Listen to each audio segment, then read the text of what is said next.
Hill, get in here. What is it, Madam Vice President? I'm afraid President Trump is at death's door. We have to begin working on my speech where I take over. The doctors say it's just really bad reflux. Trust me, he won't make it through the night. Get used to saying President Wolf. Woohoo! I mean, after a period of national sorrow. And you want me to make a speech about this? Mm-hmm. And I want to change my title to The New Founding Mother of America. We'll be a benevolent police state. One night a year, for 12 hours, all crime will be legal and all police, fire, and medical services will be available. No rules except no bazookas or rocket launchers. And Ethan Hawke has to make out with me.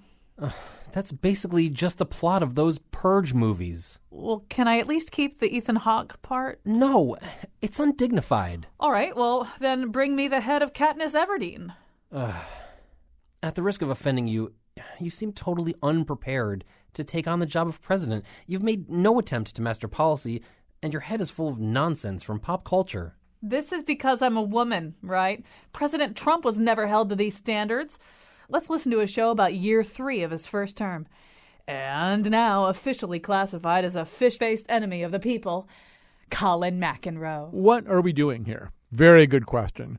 We're trying to imagine what America would be like in 2019 if Donald Trump were elected president. This is something people think about, people talk about. The Washington Post had an article about Trump anxiety disorder. People go and see therapists because they are so worried about this. So we thought we would try to make it at least a little more concrete, or at least have the kind of person who thinks about this kind of thing think about this kind of thing. Imagine the world in 2019 with Donald Trump as president entering the 3rd year of his first term. Somebody on Facebook said to me that they weren't worried about the 3rd year of his first term. They were worried about the 9th year of the Trump presidency, if you get the joke.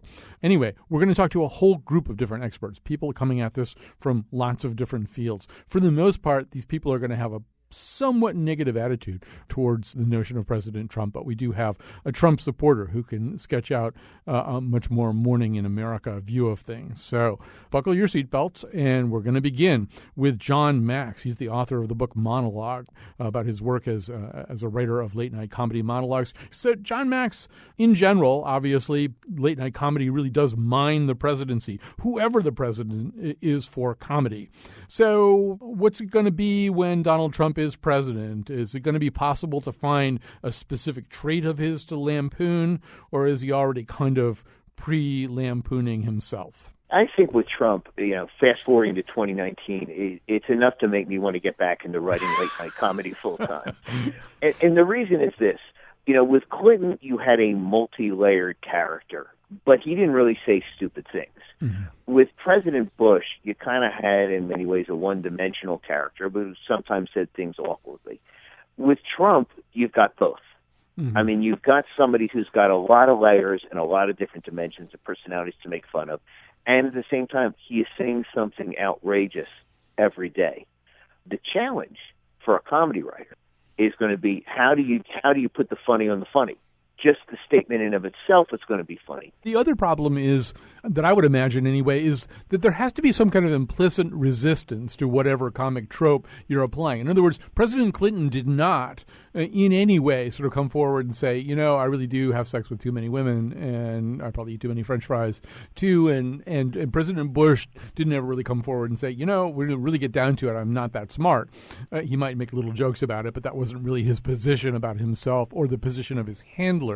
But Trump seems to engage so much and so wholeheartedly in who he is without a lot of pretensions or serious resistance to, getting him to go on Saturday Night Live was a really easy thing, I think. Yeah, he will be, the competition, and again, the line will be, he will be racing to do something funny inadvertently, while you're trying to purposely do it. And so it's almost going to be a race.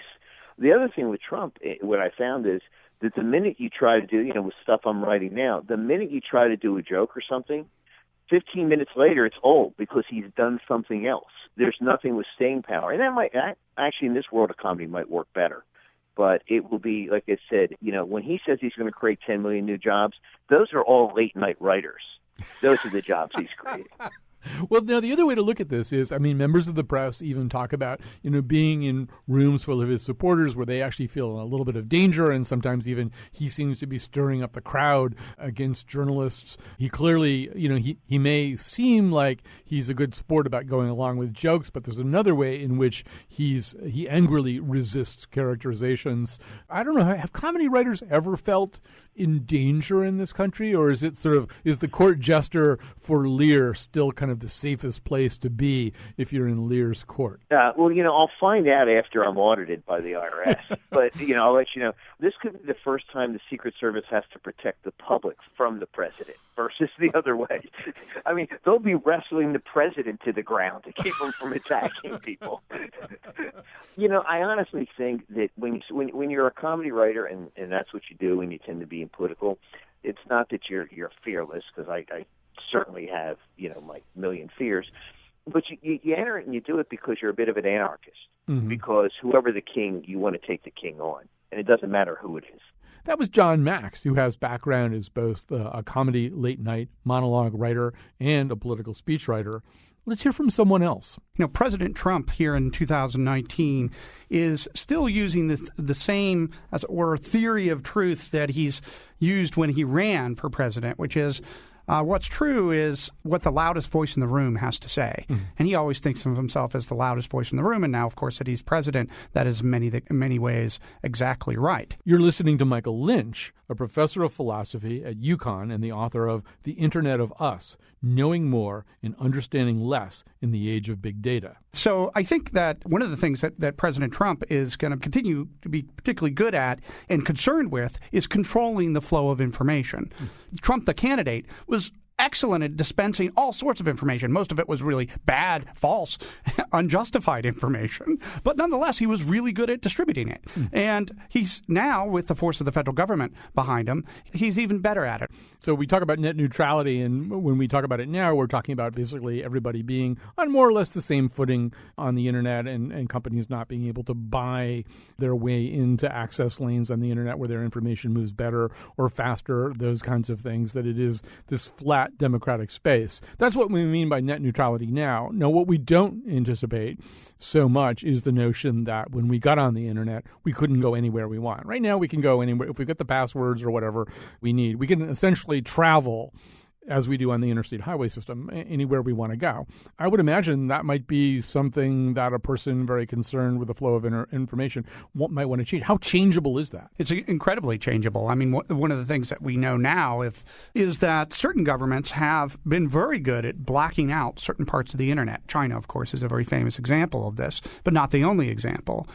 So the technology definitely exists to shut down parts of the internet, to control people's access to internet, even in local ways. There you can shut down part of the grid or access to parts of the grid right now. We don't do that in this country, but in 2016. But in 2019, if President Trump is around, I foresee somebody who really wants to control information using those tools. So I want to just talk about how we evaluate information, how we have historically, and how we do so now in 2019. So during the administration of George W. Bush, we did wind up in a war in Iraq where we were acting on intelligence that really wasn't all that actionable. The version of reality, the version of empirical truth has been revised a couple of times. And there was the famous quote that we think came from Karl Rove, talking to, I think, the writer Ron Susskind. He said, you're still operating back in the reality-based community, as though there were some new kind of community. But we moved on to the Obama years where, for example, when President Obama said something that wasn't true, he was punished for it. When he said, if you have a regular doctor, you're not going to lose that doctor, nobody's going to lose their doctor. If he said things about the Affordable Care Act that weren't true, those things were detected, noted. He was, I think, punished is a fair thing to say. In other words, there's some kind of sanction that falls down on you if you're a leader and you say something that's not true. It seems as though President Trump is hitting off a different set of T's. So if he comes on television and says, you know what, Iran has started their nuclear program back up. They're in violation of this deal, which I never liked anyway. We're going to do something. Here's what we're going to do. How does that all get evaluated? I think first we need to just note the context here, Colin, that right now in 2016, there are already figures internationally and in some senses, you already noted, nationally, who are willing to say false things and stand by them simply because they think they can get away with it, and in many ways they can. I mean, we might also note that in the Soviet Union, for example, classically, people like Stalin, famously, would say blatantly false things, that labor camps didn't exist. And when Solzhenitsyn's work came out, it was all denied as not true. Now, the thing is if you're willing to say those things and stand by them and continue to march the power of the state in the direction of what you are saying is true, after a certain point, people will begin to question their own judgment on this. If the president and certain arms of the government are saying that, for example, Iraq has weapons of mass destruction, after a while, people start believing it. Again, the person with the loudest voice in the room doesn't necessarily speak the truth, but it's often the case that they are the person that's heard. And what if the only thing you're hearing is something that's false, you might start thinking that what's false is true and what's true is false. Right. One of the things among the things that we know, and some of these are in fact chronicled in your book, The Internet of Us, Knowing More and Understanding Less in the Age of Big Data, is that, first of all, it's often difficult to correct misimpressions. So if people believe that Iraq had some kind of role in 9/11 and you present them with a lot of data and verifiable documentary evidence that that's not the case, it may in fact deepen their impression that this was true in the first place. They won't necessarily remember the contradicting evidence. What they'll remember is that they had another conversation about this, and it just seems to gel or solidify or freeze more solidly in their minds. So that's an argument for the notion that President Trump doesn't represent this gigantic sea change in terms of how we evaluate information. He's more a product of a previous sea change, or a product of an earlier process where we began to think about information differently. I think that's right, because we can say that right now we are living in that sea change. We're going through it right now. And in fact, since we've already come out the other side right now in 2016, and Trump is the creature that has emerged from that black lagoon, to follow through on the aquatic metaphor about a little bit too far. But I want to just pull out some of the things that you were just talking about there, because I think they really make a lot of sense and are important. One of the things that we know about our life now, our digital life, is that we can find confirmation for whatever we think on the internet. And so if you tell me something that's counter to my view, I can go find somebody else on the internet that will confirm my view. And then the question becomes, well, who do I believe? Who do I believe? Now, there are, I think, ways, obviously, to figure out what sort of sites are reliable and what are trustworthy. But what often happens is that people are so sort of convinced by the mere availability of this information. The mere availability of it for them speaks of truth. And there's something to that. If you compare Googling to something like perception, you'll see what I mean. We used to say seeing is believing, right? Now Googling is believing. It's the sort of default go-to thing. Mm-hmm. And just like we know that our senses can deceive us, right? There can be illusions and so forth. We know that. But still we have to go rely on what we have that's immediately available to us for forming our beliefs, and that's our senses. So we trust our senses most of the time. Same with Google. And that mere fact that we're already experiencing right now is the sort of fact that can lead people to start to think that counter information, things that are against their view, can be discounted because, after all, their view is out there too. So if it's 2019 and President Trump comes on television from the Oval Office and says Iran has restarted their nuclear weapons program, we're going to have to act preemptively, chances are we're not going to stop him. Chances are that's correct. I've been, thinking about, just as we've been speaking about the sort of nightmare scenario. I mean, I think in a nitty-gritty way, I think you could see certain perhaps I'd like to hope that certain top generals, certain leaders of certain security parts of the security state might resign or might say that they won't do that sort of thing. But, here's the thing about big institutions. There's always somebody right behind them who would like that bigger job and will step up and, hand over the launch codes.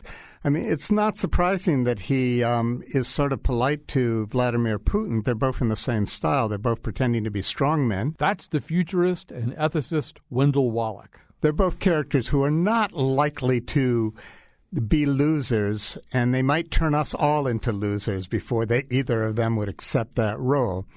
Even now, when we see Iran actually electing a more moderate government than we have seen in decades, I don't think it will be possible for Trump or any Republican candidate, for that matter, after all of their flagellating Obama for the treaty that he did create, to relate to Iran as somebody who can possibly mollify. So they may exacerbate something or even bomb Iran or drop even conceivably A-bombs on Iran to stop them from developing nuclear weapons that do or do not exist, just to, again, demonstrate the strongman role. Wendell, one thing that you like to think about is warfare and weaponry. Well, maybe you don't like to think about it, but you do think about it. We already have drones. Drones have become a part of the way we wage war against our enemies. But drones are operated by someone. They don't do anything until that someone sitting at a console somewhere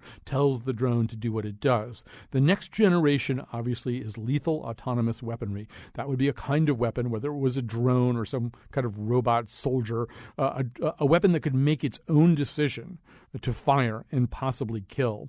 In a Trump administration, that would be kind of an inexpensive way to wage war. Tell us your concerns. Yes, I am particularly concerned about the move toward lethal autonomous weaponry, and I can't see any way, shape, or form in which Donald Trump is likely to embrace a ban on anything that he believes we could demonstrate technological superiority in. So I don't think the nuances of why lethal autonomous weapons, which seem to have some benefits, they might be able to save some of the lives of our troops. We could sacrifice robots rather than the lives of our troops. But I think increasingly people are beginning to recognize that the short-term benefits of them can be far outweighed by the risks, such as starting new unintended wars. But I don't think nuances like that are likely to enter into Donald Trump's vocabulary, or even if he has advisors who are telling him that, he may not hear them. He may have already reacted in a way where he thinks he has to follow up on whatever boisterous policy he has taken. So I would suspect he would not be in favor of anything that would limit the development of new arms, presuming he doesn't have a deep-seated Terminator fear. And it would seem as though it really does represent, you should pardon the expression, kind of a sweet spot for somebody like Donald Trump, who sees the world in terms of enemies. He thinks China is our very big enemy. He thinks Iran is our big enemy. He's obviously very worried about ISIS and talks about it all the time. So we've got enemies. And he's also been very clear about the fact that, like a lot of Americans, he objects to the amount of blood and treasure that was poured into previous invasions. He doesn't think the war in Iraq really was a great idea. That money, he's said in the past, could have been used in lots of other ways. Well, this is kind of warfare on the cheap that we're talking about right now. Exactly, and that's the notion that this kind of weaponry, the attractiveness of it is that you can go to war with the illusion that you won't sacrifice your own troops. And that, in a certain sense, takes out all the virtue that used to exist in warfare, that you basically had soldiers out there who were willing to make the ultimate sacrifice for values such as freedom or equality. That would not be there anymore, and therefore that would be particularly attractive to somebody like Donald Trump. But I also don't know how he's going to handle China, in the sense that he's got major investments and major agreements with China, and we are heavily dependent upon them economically, and his strong man image is going to depend very much on his ability to maintain a healthy economy. Most analysts presume that the stock market will dive within 1,000 points or so if he is elected, and that's largely because of the uncertainty a personality like him will create. He's very likely to put the whole world on constant edge about what he might do next, and that raises serious questions about whether he can precipitate the kind of economic prosperity that he's promising, and particularly unlikely if he's going to raise the enmity of China. We're imagining the world in 2019 when Donald Trump has been president for 2 years. I promise not all of our scenarios will be as bleak as the ones you've heard. I swear there's something positive coming up pretty soon on the show. President Donald Trump knows how to make America great. Deal from strength or get crushed every We're back. This is a speculative show. It's about something that hasn't happened yet, a Donald Trump presidency. And we're asking people to imagine the world in 2019, where he's been president for 2 years, starting his third term.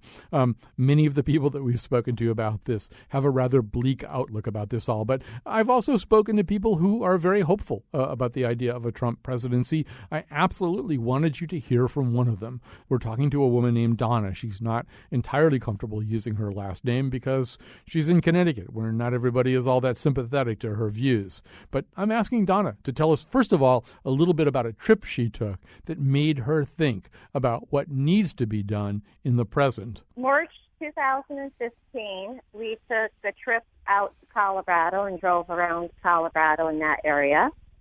May, we were out in California. July, we were down in Tennessee. And we've, of course, spent a lot of time in upper New York State, in Vermont. Also, we were down in Allentown, Pennsylvania, and in Bethlehem, Pennsylvania. I think that was in September. So we've had a chance this year to get off of the highway, get away from the cities, and go into some of these towns that are very rural towns with small populations. And so what are you seeing there? You're seeing things there, I know from our prior talks, you're seeing things there that alarm you. They're extremely alarming. What we are seeing is a lot of poverty in those areas. A lot of the areas once had manufacturing in them. The manufacturing facilities have closed. As a result of that, people don't have jobs to go to right in that area that aren't in retail, such as working at Walmart or Lowe's or the shake and burger place. So they don't have a lot of an opportunity to make a wage that can support a family. So that's how things look in 2015. So imagine that it is 2019 and Donald Trump has been president for 2 years. He's had a pretty good chance to begin to get under the hood and see what the problems are. He's heading into year 3. And then take us back to one of those towns in upstate New York or central Pennsylvania or Colorado. What is it that you think or hope you'd see in 2019? Well, I think that one of the most important things that Donald Trump is addressing and that he is speaking up about is the problem that we have that we need more jobs in this country relating to manufacturing. Not everybody in this country is equipped to go to college, nor do they want to go to college. What he is going to do, from reading his policies, and this would make good sense, is he is going to offer some of these companies that have hordes of money offshore, he's going to offer them tax breaks to bring their money back into the United States at a lower rate than they would be able to bring it back now, with the agreement that they put it into rebuilding manufacturing plants and start to hire American workers. You know, if you look at everybody in the United States has a cell phone. Mm-hmm. Do you know how many cell phones are made in the United States? Somewhere in the neighborhood of 0, I would assume. 0. You know, a cell phone's a small thing, easy to set up an assembly to make the cell phones. You know, you have huge companies, technology companies that make computers and make software. They're not making any of it in this country yet. All of our federal money is being spent on these computers for schools, I'll specifically say. But none of them are being made here, but we're buying them. So I think he's going to be kind of tough with some of these companies and say, hey, look, you need to bring some of that manufacturing back into our country. And I think what we're going to see is some of these small towns will start to get manufacturing back into them so that people can have a job to go to and have a income that can support a family. So among the people who are kind of afraid of what you're describing are the people that we sort of collectively and imprecisely describe as Wall Street, right? They are mounting a pretty tremendous effort against Donald Trump. And their concerns seem to be that, first of all, the mass deportation of a lot of illegal aliens is something the economy couldn't easily absorb as a single blow, and that trade wars can become unstable and actually injurious to the economy, so suddenly disruptive to the economy that it's not prepared for it. You know, let's go back to a long time ago. You know, the neoliberal globalization. and these free trade agreements, they were put into place to reduce poverty around the world. And they've worked. We have seen the largest reduction of human poverty ever. If we go just saying, okay, we are not trading with you anymore, we are going to go right back to creating poverty in other countries. So this has to be a little bit of give and a little bit of take. I don't think that Donald Trump is going to go into office tomorrow, and if he should win, and pull the rug out from everybody, because he understands that you can't do that. You need support of your senators and your congressmen, your governors. You need a lot of people to be in on this to make it happen. But that raises the question how much Donald Trump or anybody else can do as president. Let's go back to Wendell Wallach for a second. Wendell, how big a difference does a president make with all the kinds of things that at least you tend to think about and worry about? In other words, how much control or influence does a president have? Are there checks and balances within the world of at least technology? I mean, how many things can a president change on his own? Well, that's really a great question, Colin. And I think in most situations, the president has much less influence than we would like to think a president has. And that's perhaps less influence in terms of in a positive way, though I think presidents, far-sighted presidents, can shape the development of technology and can shape the development of humanity over time. So it's particularly helpful when you have a president around for 8 years who sort of understands the way the game gets played. The difficulty with a personality like Donald Trump in this situation is that he's so reactive. He's so quick to want to fend off every slight. He's so quick to make comments straight from the hip. And that's part of what makes him so entertaining, and perhaps one of the reasons why he's attractive in this world of politicians who are constantly biting their tongue and saying things we know they could never believe in good faith. But it also means he's going to be making commitments that will be very hard for him to step back from. So I suspect he will have a lot of really smart people around him who will know what the presidential thing to do, what the appropriate thing to do. But the greater difficulty is, will he have committed himself? And is he a man enough to say that he's ever wrong? There's been no evidence in this campaign that he's admitted to being wrong. There's some situations where he has stepped back from truly outrageous things he says one day when somebody points out to him why that's an unacceptable position. But I think the biggest concern is that he is so reactive. He is somebody who has to win at all costs, cannot admit his failures, and therefore he will commit us to policies that are poorly thought out, that won't be determinative in all spheres, but nevertheless can upset the apple cart in ways that will either upset the economy or perhaps taking some dramatic action that would violate international law or really set the world against the United States.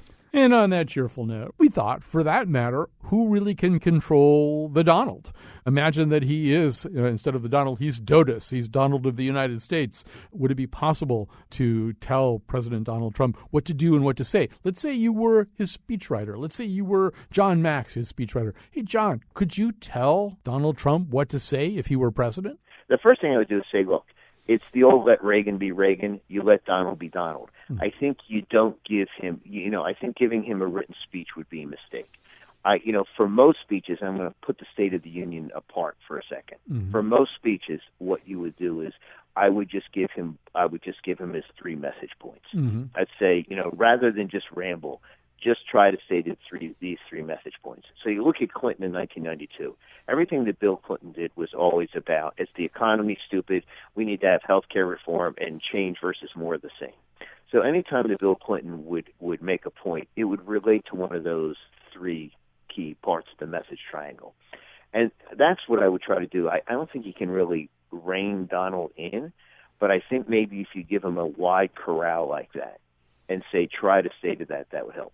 A State of the Union would be totally different. And I think what you would have to differentiate is, this is a guy who will give, he speaks to the press more on an average day than I think Hillary has in the past 100 days. So you let him go free range at the news conferences to let Donald be Donald. And I think you limit his formal speeches. You would try to limit it to the big ones, to the State of the Union, to addressing the nation. And that's where you have to go on teleprompter, and you just would have to. But I wonder about that, too. I wonder how possible it is. I mean, I don't think we've really had a president who is so capable of veering off in some really odd direction. I mean, this is a man who talks about how we'd like to punch somebody in the face. He's somebody who will say almost anything about anybody. The way he's described Mexican immigrants crossing the border is pretty vivid. And it's one thing to be a candidate doing this, and I still think we feel we're all watching a kind of candidate we've never seen before. But it's another thing. I mean, you have to be presidential, right? I mean, just so much of what he says seems not presidential. Wouldn't it be necessary to get a Carville and Begala equivalent to just get him to stop doing a lot of that stuff? Right. The problem you have is this: almost all candidates. It's like, again, if you're in the Republican. This is in the past now. Let me make that clear. Mm-hmm. In the past, in the Republican Party, primary, you'd move to the right and then you'd move to the center for the general. Mm-hmm. In the Democrat, you'd move to the left in the primaries, then you move to the center for the general.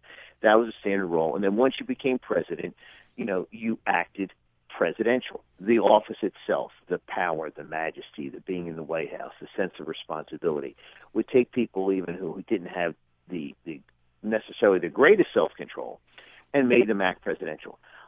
My great fear, is that if you had a President Trump, that he would say, look, I won the presidency by being, this way. Mm-hmm. Why would I change? Mm-hmm. I don't think that I think he is so narcissistic that I think it'd be very hard for him to make that course correction. So I talked to, I think, 9 different therapists, and they all said the same thing. They all said he's a remarkably good illustration of the narcissistic personality disorder. That's the investigative humorist Henry Alford. He wrote a psychological profile of Trump for Vanity Fair called "Is Donald Trump Actually a Narcissist?" The 3 traits are grandiosity, a lack of empathy, and an expectation that others will recognize your superiority. Hard to argue there. Hard to argue. Yeah. One therapist even said that he's archiving video clips because there is no better example of narcissism. So that when this particular therapist teaches narcissistic personality disorder, he or she can just say, roll them. Exactly. Okay. We'll take a break. We'll come back with some more serious considerations after this.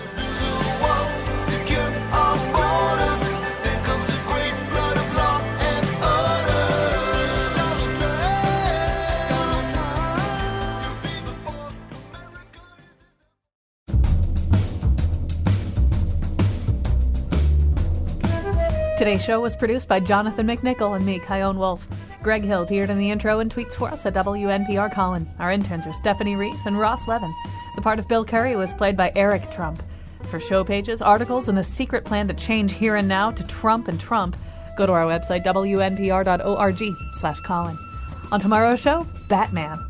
And now, back to Colin. One thing we wanted to do was talk to somebody whose imagination gets a lot of exercise, because we're really asking people to put themselves into a situation that's speculative, that doesn't exist.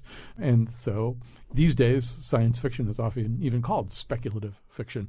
Elizabeth Bear is with us, a 2-time Hugo Award-winning author, mostly of speculative fiction. She is her most recent novel, Karen Memory, is out in paperback right now. So we asked you to think about this a little bit as somebody who writes and who thinks about a situation that doesn't exist. So it's 2019, not that speculative, not that far away, but something has happened that we don't know will happen, and that is that Donald Trump is president. It's 2019. He enters his 3rd year. What does the writer in you see? What do you get interested in? Okay, my serious answer is I see a Democratic landslide in Congress at that point. I think that in general, what happens when a politician who is noted for being extremely visionary in whatever direction that person may want to push society gets elected, begins attempting to make social progress, whether that's conservative or progressive social progress, the next thing that happens is a whole bunch of people turn out in the polls and elect a bunch of Congress critters who stand in direct opposition to whatever that person wants to do. So I sense gridlock But sometimes gridlock is a good thing. It tends to slow social change down to the rate at which most people are comfortable with.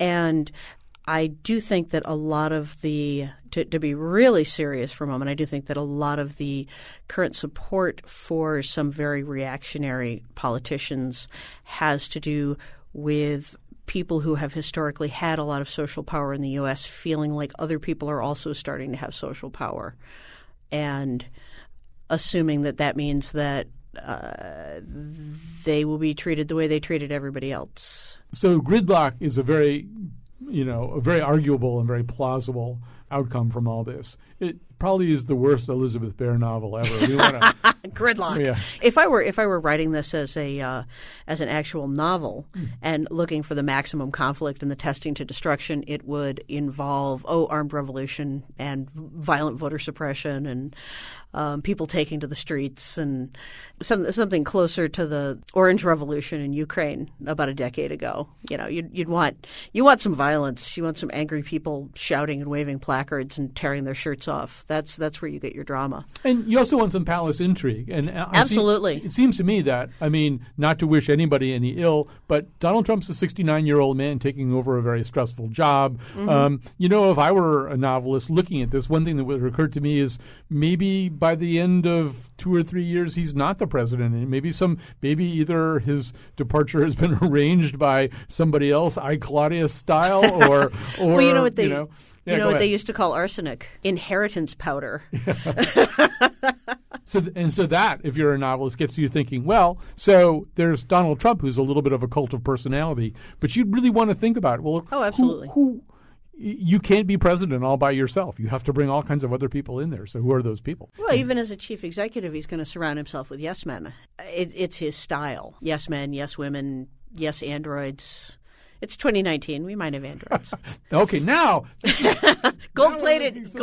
Yes, androids. Yes, why deal with the complexities of human beings when you can have androids in your cabinet, or at least puttering around those little narrow corridors in the White House to have at least a few. Well, I think ideally what Trump would do is he would clone himself and populate his entire cabinet with gold-plated Trump clones. All right, that's where we get into the farce. If I'm writing a farce, that's the way I go. So, just to sort of round this out, it is interesting to me, and this may say a lot about how the fiction writer's mind works, is that, your first thought was to go to the more safe and stable and static thing. Mm-hmm. This is just another political cycle, basically, and it'll be followed by another political cycle. And maybe that's because for a fiction writer, once you did start imagining, it got pretty baroque pretty fast. I'm lining people up against cinder block walls within five iterations, out behind the chemical sheds. Okay, well, I did ask her to use her imagination. That was Elizabeth Bear. But on a more serious note, we wanted to talk to someone from the Muslim community. M. Saud Anwar is the former mayor of South Windsor, Connecticut. He's also a physician who specializes in lung diseases and critical care medicine. I began by asking him, just what do Muslims talk about when they talk about Trump? Are they worried about the kinds of things that he describes? It's a source of concern to people. He goes against the DNA of our country, because the seal of United States talks about us being of many one, u pluribus unum, and he's actually trying to take us apart, and rather than make us into one, he's actually separating us out and identifying groups that he wants to carve out and not be part of that one. And within the community, there is a fear and anxiety. If somebody with that mindset becomes in a position of responsibility, what would happen to the communities which he is obviously targeting? All right. As unpleasant as that might be, let's play it out a little bit. Imagine that it is 2019. He's been president for a couple of years based on what he said he's going to do, and also maybe what at 2 o'clock in the morning you wake up wondering if he's going to do. What are you picturing? When your anxieties take an actual shape, what shape do they take? Well, first of all, I will speak about the community separately from me. Okay. But as far as I'm concerned, I'm an American. This is my country. This is my home. And that's a similar thing with every American and Americans who are of Muslim faith. So nobody can do anything to the American community and people. However, if he is going to try to target a single community and try and paint them with the broad brush. It's going to be the 1960s era all over again, where it is going to be organized hatred, organized discrimination, and some policies which would marginalize minority communities. So again, what that would do is going to be unhealthy. It's almost going back in time and doing things which have been failed policies and failed views. When we say things, doing things, registration of all Muslims, is that something you picture? If we believe what Trump has said, that is something that we would be concerned about. That is he going to start to create similar the Star of David? Anytime you think about that, it gives you goosebumps to think that we can go back to an era where people in the historical past have done such things to the Jewish community. Can, God forbid, somebody do that to any other community? Obviously, his immigration policies towards Muslims would be different from his general immigration policies, if we believe what he says, right? Well, the reality is, if you look at, no country is isolated anymore. Mm-hmm. We are in a globalized world. 1 out of every 4th person in the world is a Muslim. It is a huge market as well, but it's also a huge area where there's economic opportunities. Within our own fabric in our society, people of Muslim background are in every aspect of our society. And our demographics of our country are changing, so we will depend on immigration to sustain ourselves and remain competitive in the world. So if his policies truly are what he's saying, this is going to be a very negative economic downturn for us as a society, as a country. So leaving even the ethical and moral argument out of the picture, it is going to be a disaster economically if he actually anticipates to pursue what he's saying. Now, I apologize in advance for kind of ratcheting up whatever your anxiety level would be or anybody else's anxiety level would be, but the reality is we're having a conversation today and Brussels just happened. Yes. And if I were a Muslim and as a person who sympathizes with my Muslim brothers and sisters, right, my concern is, or would be in a Trump presidency, that everything like this is an occasion for a revisiting of this conversation and a revisiting of these values. If you have a president who is sort of Islamophobic to begin with, anytime something like this happens, it's an opportunity for him to give another speech and maybe to propose drip, drip, drip, death by small cuts, other measures that, in his view, attempt to rein in what he perceives as a generalized threat. It's got to be something you think about. Colin, here's the reality. His proposals are totally counter to what he's trying to solve and trying to address. I'm right in the midst of this situation myself. I travel the world. I actually interact with people in many parts of the world. In Muslim-majority countries, I have an important responsibility as an American Muslim to share the truth about America with the rest of the world. Just like bad people over here make news, bad people from here make news over there too. And as a result, when we are trying to help people recognize what the American values are, when they hear what Trump has to say, all the indices are suggesting that he's helping recruitment in Al-Qaeda and ISIS. And so if his policies, what he's stating, they're going to actually make the extremist voice stronger in other parts of the world. If you really want to take care of this challenge of our era of extremism within faith, and in this particular case of people who claim to be Muslims, we will have to win it on moral grounds. And then that's what we will have to do. We're talking to Saud Anwar, a physician who specializes in lung diseases and critical care medicine. But in addition to that, you are the former mayor of South Windsor. So having participated in the political process that way, one of the interesting questions is, in 2019, the third year of a Trump presidency, would your political path be the same? I guess by one argument, maybe Connecticut and South Windsor would be at pains at that point to assert itself as a tolerant place, a place that could very easily elect a Muslim mayor. But the other possibility would be just sustained stigmatization by the president of the United States would make it difficult for a Muslim politician.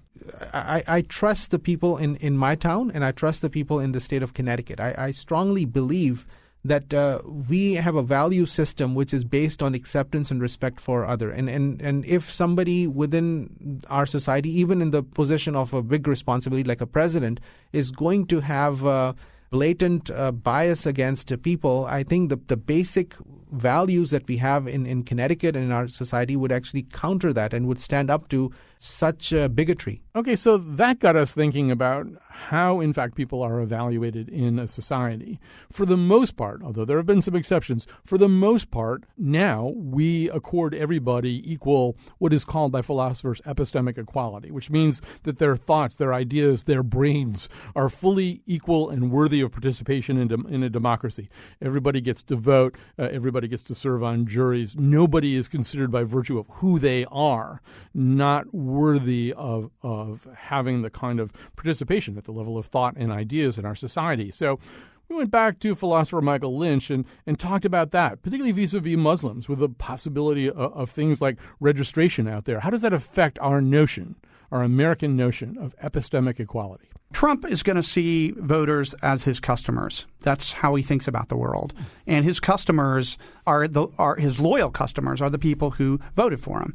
And so he knows that he's going to have to make the customers happy when he steps into the White House. So even though he might, realize quickly that certain parts of his immigration plan will be impractical, he will want to give them something. And that first thing might be if, for example, he proposes a more radical thing and it doesn't work out in Congress, we could easily see, and I think some of the right would definitely go along with this, a registration program for Muslim citizens, which would be the first step to much darker things. Now, the much darker things might include the notion that Muslim citizens follow a different law or they place a religious law on a higher plane than they do the laws of democracy. Maybe we do get into this whole question of epistemic equality there. So, first of all, tell us what that means. Epistemic equality is, don't think it means, epistemic means having to do with knowledge. So it doesn't mean everybody knows the same things.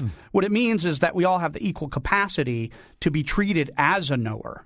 You earlier said that we all have that now. I'm not so sure that we do have that. We have it as an ideal now. I have it as an ideal. I think our legal system has it as an ideal, that every citizen counts equally as a knower, as somebody who's capable of giving testimony in court and so forth on things like that. I think in actual society, it often plays out just like income equality, right? Income equality is a sort of ideal, or at least something approximating that. But obviously, we don't have that sort of equality either, even if you think of it just in terms of people's having equal capacity to try to make a decent living for themselves, if not the same amount of money. So I think in the same case, in the same way, of course, we've also seen throughout the course of our history people suffering from a lack of epistemic equality that has been enforced by the state. So, in the 1850s, there's a famous case in the California Supreme Court Justice Murray, who famously gives a case where he says, look, a black man, an African-American man, can't be allowed to testify against a white man. Why? Because what he says in the opinion, which can be read today, is that that's a slippery slope to treating black men as equal to white men. And of course, he's right, because if you do start treating people as equally capable of knowing things as yourself, as equally capable of getting at the truth, then that's a sign that you're treating them as a fellow human being. You're recognizing them. Is it possible that President Trump could start to take away those rights, that way of thinking about Muslims as fellow knowers? Yes, I'm afraid that could be possible based on what he said. I want to ask you one last question, Michael Lynch, which is you're a philosopher, and so imagine you're on the campus of University of Connecticut, which looks pretty much the way that it does today, except that we have a bit of a security state, maybe rising a little bit, 10 degrees every 3 months. So maybe there's some uniformed people walking around on the UConn campus who didn't used to be there. But basically still, it's a public university. You're a philosopher. You don't like the way everything's going. A lot of it really does conflict with your own ideas of justice and truth. So what do philosophers do in a state like that one, under a government like that one, where freedom seems maybe a little bit curtailed or a lot curtailed, and you're not happy with the way things are? What do philosophers do? The same thing I hope that radio hosts do. Speak out. Stand up. Write what you think is true. Let's all hope that we have the courage to do that should the nightmarish scenario that you're having us imagine today come true. Well, I'll send you a postcard from Paris, but good luck with that, all right? It sounds great to me. As president, Donald Trump for president. In other news, President Trump has successfully shut down Planned Parenthood by turning it into a Trump property. Also, Trump has reaffirmed his opposition to gay marriage stating that marriage is between one very rich reality television star and his much younger Slovenian-American third wife.